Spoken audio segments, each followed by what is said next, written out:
BA part प्रथम वर्ष के सभी विद्यार्थियों को नमस्कार। आज का हमारा टॉपिक रहेगा जवाहरलाल नेहरू। जवाहरलाल नेहरू जी का जन्म 1889 में हुआ और इनकी मृत्यु 1964 में हुई। नेहरू जी का जन्म इलाहाबाद में हुआ। इनके पिता का नाम था मोतीलाल नेहरू और इनकी माताजी का नाम था स्वरूप रानी। नेहरू जी की कुछ कृतियां हैं जिसमें पहली है विश्व इतिहास की झलक, जो 1934 में लिखी गई, जिसे गिम्पल्स ऑफ वर्ल्ड हिस्ट्री के नाम से भी जाना जाता है। दूसरी इनकी है आत्मकथा, जो 1936 में लिखी गई। इसे एन ऑटोबायोग्राफी के नाम से जाना जाता है। अगली है भारत की एकता, जो 1941 में लिखी गई। इसे द यूनिटी ऑफ इंडिया के नाम से भी जाना जाता है। अगली है भारत की खोज, जो 1974 में लिखी गई। इसे द डिस्कवरी ऑफ इंडिया के नाम से भी जाना जाता है। इस तरीके से नेहरू जी की ये बहुत इम्पोर्टेंट कृतियां हैं। इन्हें आपको याद रखना है, इनके सन भी याद रखने हैं, क्योंकि आगे भी आपके कंपटीशन में ये काम आने वाली चीज़ें हैं। इनकी कृतियां, इनके सन, तो आप इनको अच्छे से याद कर लेंगे। आगे हम नेहरू जी का मानवतावादी जो सिद्धांत है उसके बारे में अध्ययन करेंगे। नेहरू एक महान मानवतावादी थे। मानवतावाद उस विचारधारा को कहते हैं जो मानव की सत्ता में आस्था रखे और मानव के कल्याण को माने।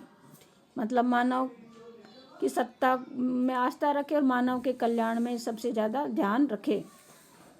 इस तरीके से नेहरू जी ने मानवतावादी अपना सिद्धांत दिया है। नेहरू को मनुष्य की सत्ता में पूर्ण आस्था थी। वे मनुष्य के गौरव में पूर्ण विश्वास रखते थे। उन्होंने अपना पूरा जीवन पीड़ित मानव की सेवा और उसके उत्थान में ही लगा दिया था। इस प्रकार नेहरू जी पीड़ित मानव की सेवा सर्वोच्च मानते थे, कि उनका कहना था कि पीड़ित मानव की सेवा करनी चाहिए। अब उनका दूसरा है विचार धर्मनिरपेक्षता के संबंध में नेहरू जी के क्या विचार थे, इनके बारे में हम आज अध्ययन करेंगे। धर्मनिरपेक्ष के संबंध में नेहरू के दृष्टिकोण के विविध पक्ष हैं, जिसमें पहला है धर्मनिरपेक्षता वैज्ञानिक और आधुनिक है। धर्मनिरपेक्षता समस्त विश्व के लिए उचित मार्ग है।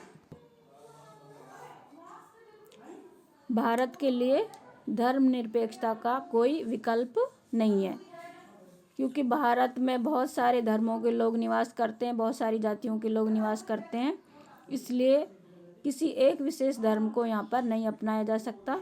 भारत के पास कोई विकल्प ही नहीं है, इसलिए उसे धर्मनिरपेक्ष रहना ही पड़ेगा। इसका दूसरा पॉइंट है राज्य को धर्म के आधार पर अपने नागरिकों में कोई भेदभाव नहीं करना चाहिए, कि राज्य को सिर्फ एक दृष्टा बन के देखना ही है, बाकी उनके मानव जीवन के अंतर में जाकर कोई हस्तक्षेप राज्य को नहीं करना चाहिए। किसी भी आधार पर उनको नागरिकों में धर्म के आधार पर बिल्कुल भी भेदभाव नहीं करना चाहिए राज्य को। तीसरा पॉइंट है व्यक्ति को अपने अंतःकरण और विश्वास की स्वतंत्रता का पालन करते हुए अन्य धार्मिक विश्वासों के प्रति सहिष्णुता और सौहार्द का भाव रखना चाहिए। अगला पॉइंट है राज्य केवल सामाजिक हित, समाज सुधार, शिष्टाचार, स्वास्थ्य और सार्वजनिक व्यवस्था के उद्देश्य से ही व्यक्ति के धार्मिक जीवन और कार्य में हस्तक्षेप कर सकता है, और किसी चीज़ में राज्य हस्तक्षेप बिल्कुल नहीं कर सकता।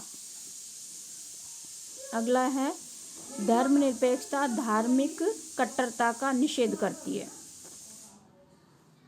अगला है सामाजिक जीवन में सांप्रदायिक सद्भावना को सुनिश्चित किया जाना चाहिए ताकि विभिन्न धर्मों के अनुयायी सद्भावना के साथ रहते हुए राष्ट्रीय जीवन में समस्त रूप से योगदान दे सकें,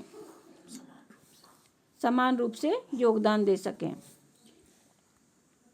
अगला है समस्त नागरिकों के लिए एक समान नागरिक संहिता को अपनाया जाना चाहिए तथा धार्मिक विश्वासों को इसके मार्ग में बाधक नहीं बनने देना चाहिए।